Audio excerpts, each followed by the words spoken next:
Hello everyone, welcome back to my channel. UGC NET paper 1 के series में जो previous year का series है वो डे 3 है आज। प्रीवियस ईयर के पेपर कब आया हुआ है? ये मॉर्निंग शिफ्ट 2000 जून 2009 में 19 में आया हुआ है।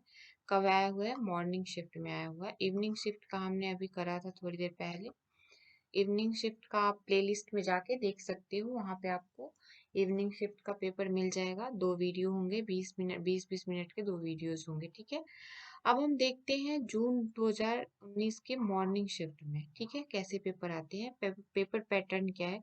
क्योंकि यूजीसी नेट हर ये पेपर 1 है, अब जरूरी नहीं है ये कौन से सब्जेक्ट में आया है, किस सब्जेक्ट उसमें आया हुआ है। जैसे एजुकेशन में आया हुआ है या कॉमर्स में आया हुआ है या ज्योग्राफी में आया हुआ है, ये पता नहीं है, लेकिन जून मॉर्निंग शिफ्ट का है। ये देखते हैं, विच ऑफ द फॉलोइंग एक action sets based represent an action research cycle. तो यहाँ पे क्वेश्चन दे रखा है, which of the following action sets best representation या represent an action research. Action research को कौन सा यहाँ पे बहुत अच्छी तरीके से रिफ्लेक्ट करता है? तो हम सभी को पता है कि एक्शन रिसर्च जो होता है वो क्विक, मतलब तुरंत उसको आप प्लान करते हो, एक्ट करते हो, ऑब्जर्व करते हो, रिफ्लेक्ट कर देते हो। यानी कि उसकी जो उसका जो आंसर है तुरंत आप रिफ्लेक्ट करते हो। तो इसका सही आंसर क्या होगा? Option number B is the correct answer. Plan, act, observe and reflect. Action research किसको रिप्रेजेंट करता है? Plan, PAOR, plan, action, observe and reflect. Second question क्या है? A good reviewer of research literature aims at. Good review of research literature, अगर आप research की कोई भी लिटरेचर किसी के लिए पढ़ रहे हो, रिसर्च पेपर के लिए लिटरेचर पढ़ रहे हो, तो उसे रिव्यू ऑफ लिटरेचर कहते हैं। तो good review of research literatures का एम, उद्देश्य क्या होता है? तो इसका उद्देश्य होता है generate research question and validating those question. जो आपके मन में क्वेश्चन चल रहा है उसको जनरेट करना, या जो आपके मन में डाउट्स है उस पे और ज्यादा वैलिडेशन और ज्यादा वैधता प्राप्त करना, इस रिव्यू ऑफ लिटरेचर का एम होता है। Cone of experience related to teaching, question number third है, cone of experience related to teaching learning was suggested by. Cone of experience किसने सजेस्ट किया था टीचिंग लर्निंग प्रोसेस में? तो आप सभी को पता होगा कि किसने सजेस्ट किया था? एडगर डेल ने। एडगर डेल ने इसको सजेस्ट किया था। Option number D is the correct. कौन ऑफ एक्सपीरियंस किसने सजेस्ट किया था? तो एडगर डेल ने। A researcher fails to reject the null hypothesis H naught या H zero, नल हाइपोथेसिस को H नॉट या H जीरो कहते हैं, ठीक है। A researcher fails to reject the null hypothesis in his or her research, what implication will it carry for his or her principal research hypothesis. अगर researcher null hypothesis को reject कर देता है तो उसको वो क्या अपने हाइपोथेसिस या अपने रिसर्च के प्रिंसिपल के लिए क्या हाइपोथेसिस वो कैरी करता है? तो क्वेश्चन रिजेक्शन द रिसर्च, अगर नल हाइपोथेसिस को अगर आप रिजेक्ट करते हो तो क्या रिजेक्ट करते हो? आप रिसर्च की हाइपोथेसिस को रिजेक्ट करते हो। इसका सही आंसर क्या होगा? Rejecting the research hypothesis. Question number fifth है, which of the following is the main feature of the qualitative research. Qualitative research की, क्वांटिटेटिव रिसर्च और क्वालिटेटिव रिसर्च में क्या डिफरेंसेस है ये आपको पता होना चाहिए। क्वांटिटेटिव रिसर्च जो कि आपके एक क्वांटिटी को मेजर करता है, क्वांटिटी को रिप्रेजेंट करता है, वहां पे आप क्वांटिटेटिव रिसर्च लगाएंगे। अब हम यहाँ पे क्वालिटेटिव की बात कर रहे हैं। क्वालिटेटिव रिसर्च को की मेन मुख्य फीचर क्या है? तो आप सभी को पता होगा क्वालिटेटिव रिसर्च का मुख्य फीचर क्या है? Avoiding positivist assumption and data analysing. Qualitative है तो डेटा एनालाइजिंग नहीं होगा, क्वांटिटेटिव होगा तो क्वांटिटी डेटा एनालाइज करेंगे, ठीक है। Option number A is the correct.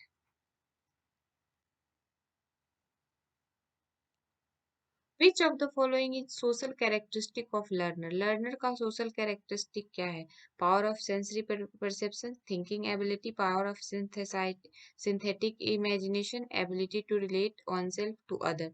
Social characteristic क्या हो सकता है एक लर्नर का? तो ability to relate oneself to other क्या हो सकता है? Ability to relate oneself to other. Option number four is the correct.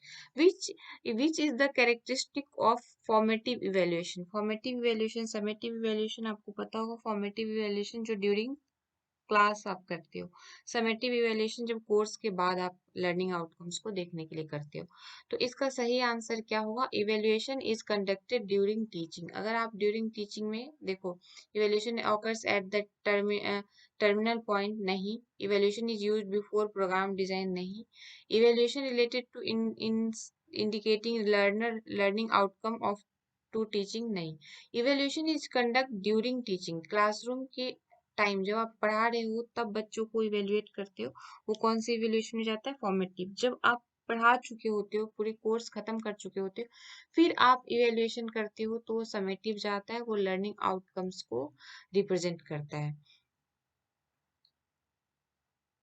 Question number 8 है which among the following is non cognitive characteristic of learner. देखो, अभी आपको देख के लग रहा होगा क्वेश्चन तो बहुत इजी फॉर्म होते हैं. नहीं, ऐसा कुछ नहीं है. क्वेश्चन बहुत इजी फॉर्म नहीं होता है. क्वेश्चन में डिफिकल्टीज लेवल भी आती है. अभी ये पेपर शायद इजी हो, या अगर आपको समझ में आ रहा है तो इजी है, नहीं तो बहुत डिफिकल्ट. ये जो बच्चे एजुकेशन बैकग्राउंड से नहीं है उनके लिए सोचो कितनी मुश्किल होती होगी इसको करने में. क्वेश्चन नंबर 8 क्या है? Which among the following is non cognitive characteristic of learner. Non का कॉग्निटिव कैरेक्टरिस्टिक क्या है लर्नर का? तो believe what is true. Believing what is true.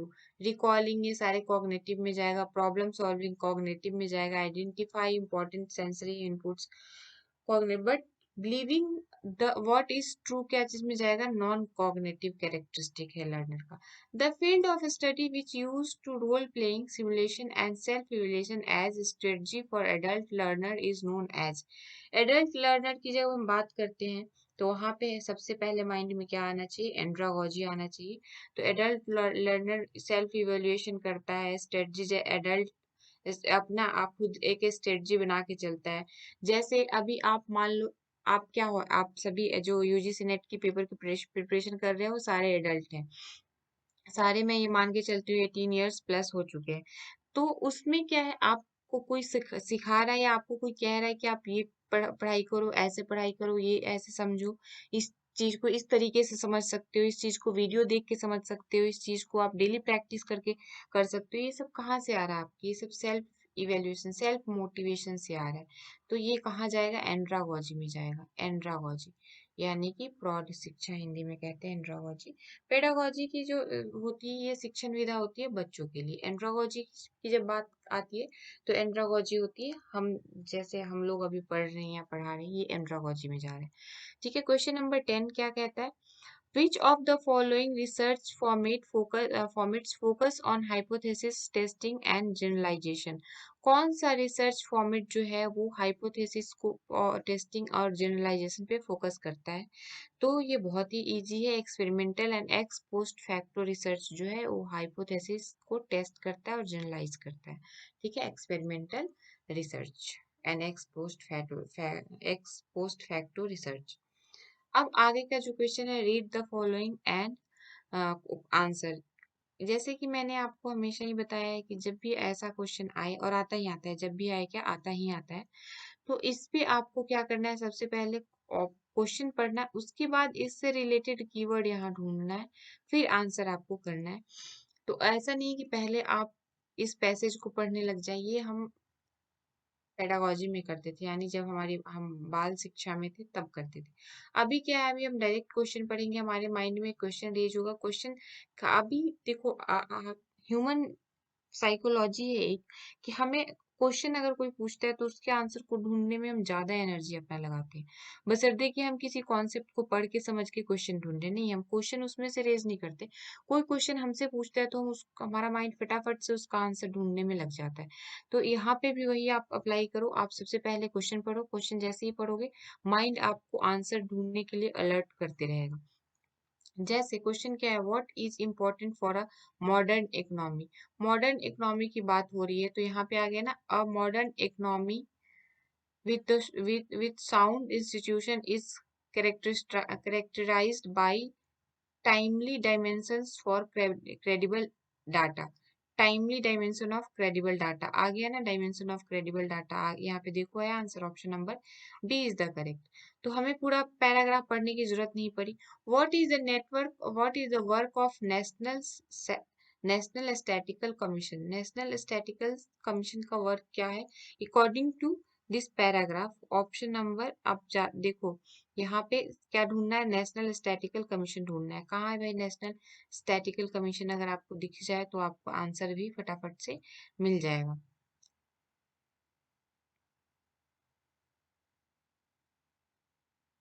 ये रहा नेशनल स्टैटिकल कमीशन, मुझे मिल गया। आई होप कि आप लोगों को भी मिल गया होगा। अब ये मिल गया, अब ये कह रहा है इसका आंसर, इसमें क्या कह रहा है, नेशनल कहाँ से शुरू होता है, अबाउट स्टैब्लिश स्टैंडर्ड। देखो फर्स्ट ऑप्शन ही स्टैब्लिश स्टैंडर्ड आ गया, option number A is the correct. तो आई होप कि आप लोग अगर ऐसे करेंगे तो फटाफट से इसका आंसर दे पाएंगे। इसके लिए प्रैक्टिस जरूरी है। आप जब पैराग्राफ करते हो तो पैराग्राफ क्या होता है, कोई किसी कॉन्सेप्ट पे बेस नहीं होता, बिल्कुल ही न्यू थिंग्स होती है। और न्यू थिंग्स को करने के लिए क्या चीज चाहिए, हमें प्रैक्टिस बेस होना चाहिए। हमें प्रैक्टिस, पैराग्राफ को कैसे सॉल्व करना है इसकी प्रैक्टिस होनी चाहिए। जैसा कि मैंने आप लोगों को पहले भी बता रखा है कि एक वीडियो, जो वीडियोज होने वाली 50 क्वेश्चन हम एक साथ नहीं करेंगे, 25 या 20-30 का रेशियो करेंगे, 25-25 को काउंट करके चलेंगे। वीडियो बनने के बाद पता चलेगा 20 क्वेश्चन करने के बाद कितना टाइम हमारे पास बच रहा है। What does the, question number 13 है, what does the passage ultimately suggest to national statistical commission. ये जो पैसेज है ये क्या सजेस्ट करता है आपको नेशनल स्टैटिकल कमीशंस के बारे में। तो एक बार हम देखते हैं, हाँ सजेशन वर्ड आया है क्या, नेशनल स्टैटिकल कमीशन तो आ गया, लेकिन क्या यहाँ पे सजेशन वर्ड कहीं दिख रहा है आपको, ये देखना है। अगर सजेशन वर्ड नहीं दिख रहा है, सजेशन वर्ड से रिलेटेड कोई word, advisory, adversely impact the questioners।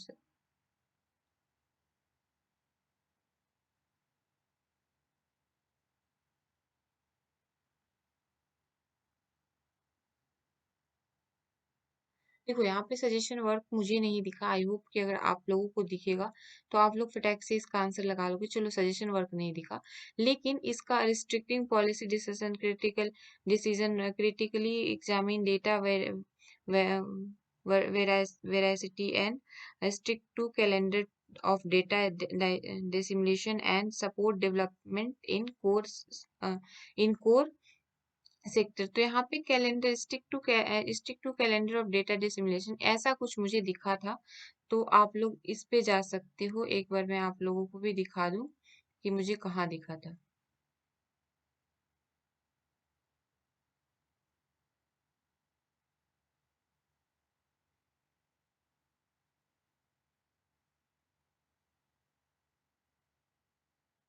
क्योंकि डेटा बार बार आपके पास आ रहा है, डेटा का से आ रहा है, और डेटा से रिलेटेड शब्द बार बार आ रहे हैं, तो मेरे ख्याल से यही होना चाहिए। Data national policy data must be starting central statistical commission.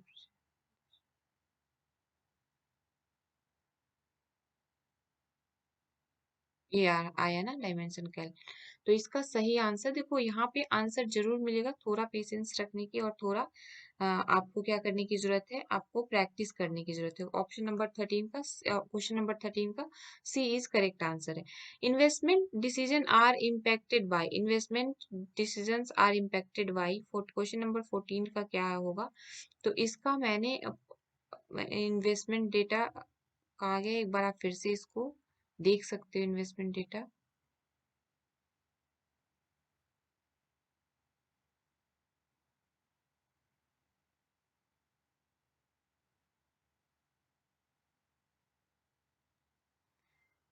और हाँ, अब पैसे, इसका ऑप्शन भी आप पढ़ते चलना।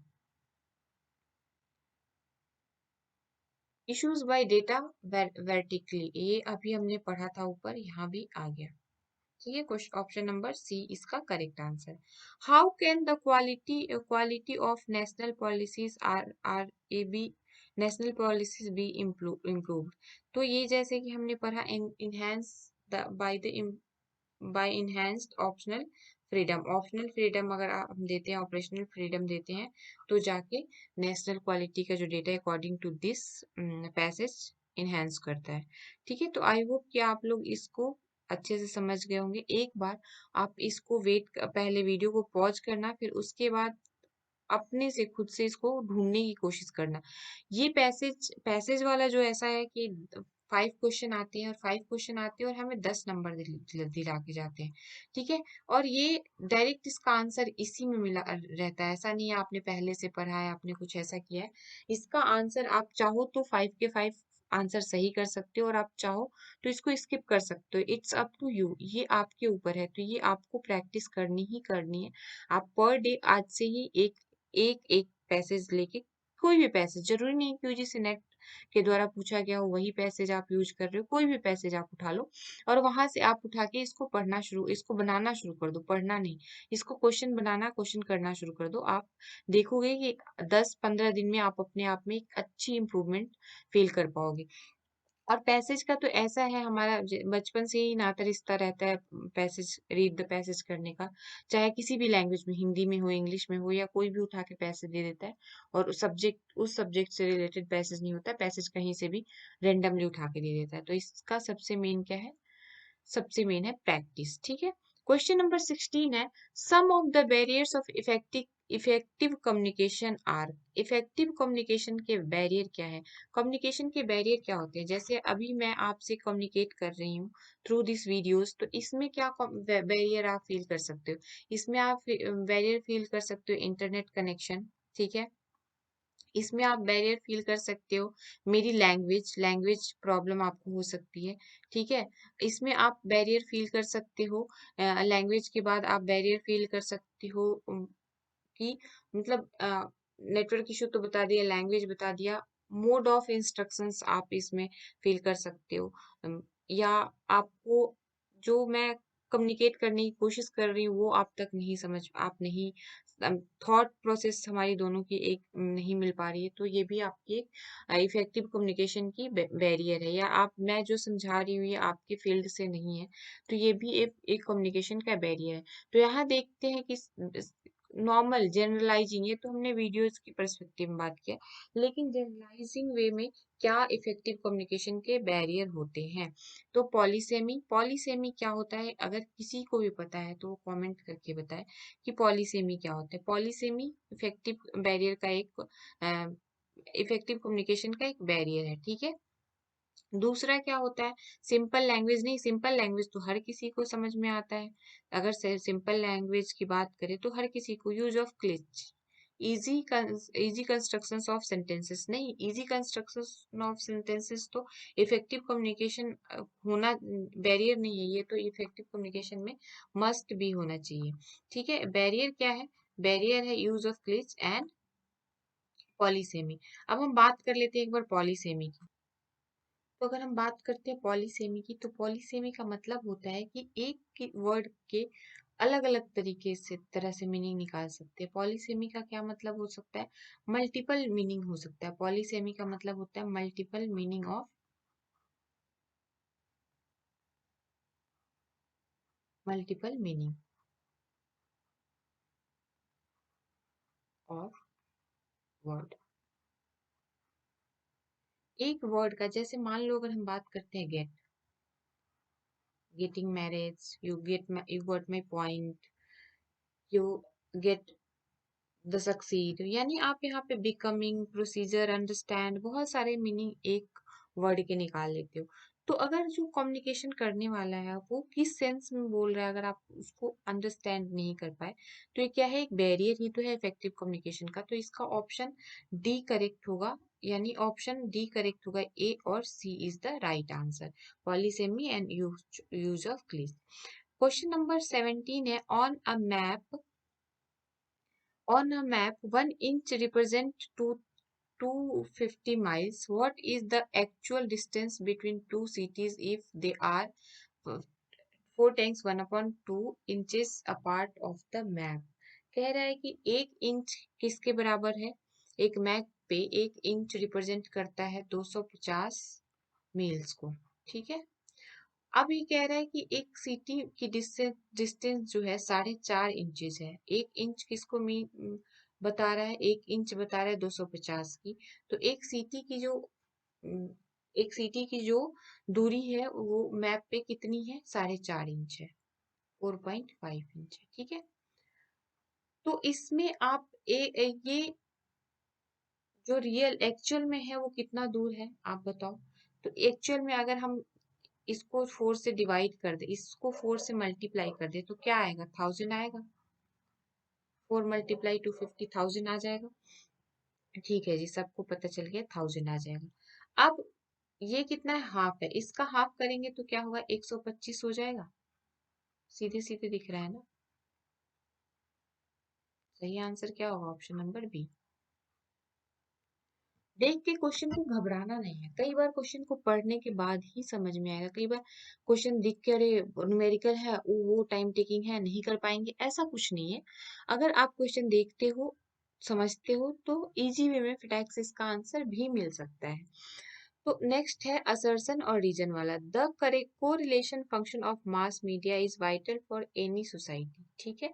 द इंटरपर्सनल, देखो इंट्रापर्सनल अभी मैंने बोला, इंटरपर्सनल और इंट्रापर्सनल दोनों में बहुत डिफरेंसेस है, तो वर्ड पे भी ध्यान देना है। In the interpersonal aspect that include advertising and public relations shape and influence public opinion। इसमें सही क्या है और गलत क्या है, या क्या दोनों ही सही है, या दोनों जो ए है assertion है वो रीजन का करेक्ट एक्सप्लेनेशन है क्या, तो इसका ये भी सही है और ये भी सही है। और जो ए है आर का करेक्ट, जो ए आर जो आर है वो करेक्ट एक्सप्लेनेशन है किसका, ए का। तो इसका सही आंसर क्या होगा, question number option number A. 18 का सही आंसर क्या होगा, option number A. If the number of 50, if the number of 3 4 5 X Y is divisible by 90, ये किससे डिविजिबल है, ये 90 से डिविजिबल है। Then x plus Y is, then x यानी कि x का नाम x ढूंढना है और y ढूंढना है। अगर हमें x और y की वैल्यू पता चल गई तो x प्लस वाई क्या होता है वो पता चल जाएगा। तो इसको कैसे बनाते हैं, या तो मैं डायरेक्ट इसको ऑप्शन पे डायरेक्ट ऑप्शन बता दूं, या आप इसको सॉल्व करोगे। अगर हम इसको सॉल्व करते हैं तो हमारे पास टाइम बहुत कम बचेगा, लेकिन फिर भी ये क्वेश्चन थोड़ा सा ट्रिकी है, तो मैं आप लोगों को समझा दूं, इसीलिए हम आज बीसी क्वेश्चन करेंगे।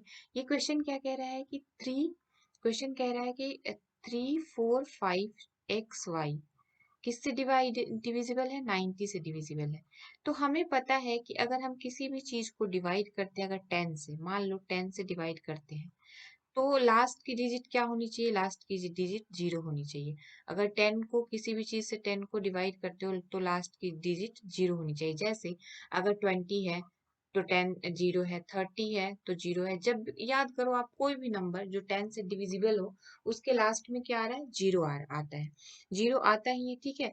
ऐसे ही अगर हम इसको डिवाइड करते हैं, 90 को डिवाइड, ये 90 जो है 10 से डिवाइड हो जाता है, 9 जो 10 से डिवाइड हो जाएगा तो हमारे पास क्या आएगा, 9 आ जाएगा, ठीक है।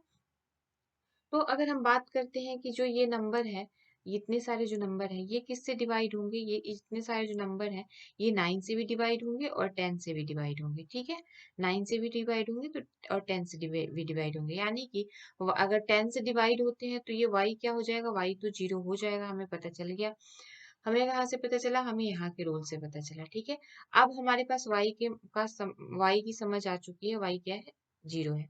तो हमारे पास क्या है, 3 4 5 x 0, ठीक है। हमारे पास ये नंबर है, ये किससे डिविजिबल है, ये 9 से डिविजिबल है। किससे डिविजिबल होता है, 9 से डिविजिबल होता है। या 9 से डिविजिबल है तो 90 से भी डिविजिबल होगा, और 90 से डिविजिबल है तो 10 से भी डिविजिबल होगा। तो अगर हम इस सारे सभी को ऐड कर देते हैं, सभी को ऐड कर देते हैं, तो हमारे पास क्या वैल्यूज आएंगे। सभी को अगर ऐड करो तो एक बार ऐड करके देखो क्या आता है।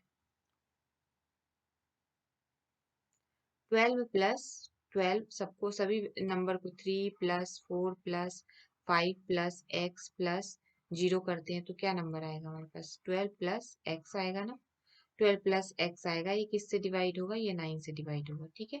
तो 12 प्लस एक्स आया, 9 से डिवाइड होगा। एक इसको अगर हम सॉल्व करते हैं तो हमारे पास क्या आएगा,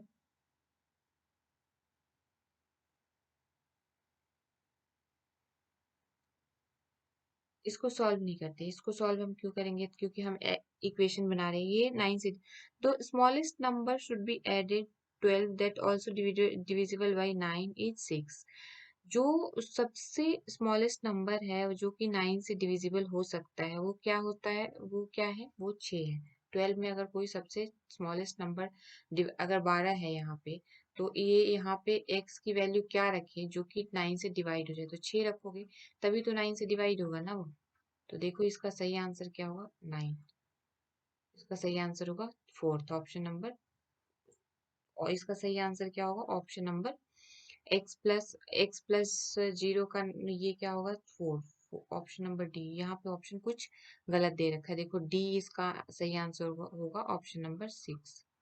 ठीक है, हमें पहले ही पता है x प्लस वाई निकालना है, y की वैल्यू 0 थी और x की वैल्यू हमने यहाँ पे 6 रखा तो 9 से डिवाइड हो गया। 6 प्लस 0 इक्वल टू 6। तो यहाँ पे ऑप्शन कुछ गलत थे, 6 आएगा, यानी डी ऑप्शन सही है, बट यहाँ पे आएगा 6। ठीक है, क्वेश्चन नंबर 20 क्या कह रहा है, इन, ओहो वेट, क्वेश्चन नंबर 20 कह रहा है in which of the following argument the relation that exist between premises and conclusion is that logical necessity. किस कंक्लूजन में कह रहा है कि the relation that exist between premises and conclusion that logical necessity. तो इसका सही आंसर है ऑप्शन नंबर बी, डिडक्टिव। इसका सही आंसर क्या होगा, option number B, deductive. I hope कि ये 20 क्वेश्चन में से आप लोगों को कहीं कोई दिक्कत नहीं आई होगी, आप लोग इसको अच्छे से समझ लिए होगे। देखो 20 क्वेश्चन करने में थोड़ा सा अगर हमने बातों पे ध्यान दे दिया, यानी समझने पे ध्यान दे दिया, तो 26 मिनट्स लग गए हमें, यानी कि ये 30 मिनट्स में हम 20 क्वेश्चन किए। तो ये लगा के चलो कि हमारे पास टाइम, अगर हम समझते हुए चल रहे हो, टाइम है हमारे पास। डेली हम अगर 30-30 20-20 क्वेश्चन भी करते हैं तो बहुत अच्छा एक क्वेश्चन अमाउंट हो जाएगा, और हम इसको समझ के करते हैं तो हमारी एक बेस जो है वो बिल्ड होते जाएगी। तो आई होप कि आप लोगों को ये वीडियो पसंद आए। मिलते हैं हम अपने नेक्स्ट वीडियो में, नेक्स्ट क्वेश्चन सीरीज के वीडियो में। पेपर 1 का तो क्वेश्चन सीरीज डेली चलेगा और इसका एक प्लेलिस्ट बनेगा। इसको आप प्लेलिस्ट में जाके आप देख सकते हो, डेली के क्वेश्चन को देख सकते हो। अगर आपके पास टाइम नहीं है क्वेश्चन को पढ़ने का, करने का, तो आप सुनते हुए भी, आप ऑफिस जाते हो, आप जॉब पे जाते हो, आप पढ़ाते हो, आप पढ़ते हो, तो इसको सुन के भी आप अपने डाउट्स को क्लियर कर सकते हो, सुन के भी याद कर सकते हो। कुछ चीजें स्मार्ट लर्निंग करने से हमारे लिए बहुत इजी होता है। आई होप कि ये वीडियो आप लोगों को बहुत बहुत ज्यादा पसंद आएगा। थैंक यू, मिलते हैं हम अपने नए वीडियो के साथ।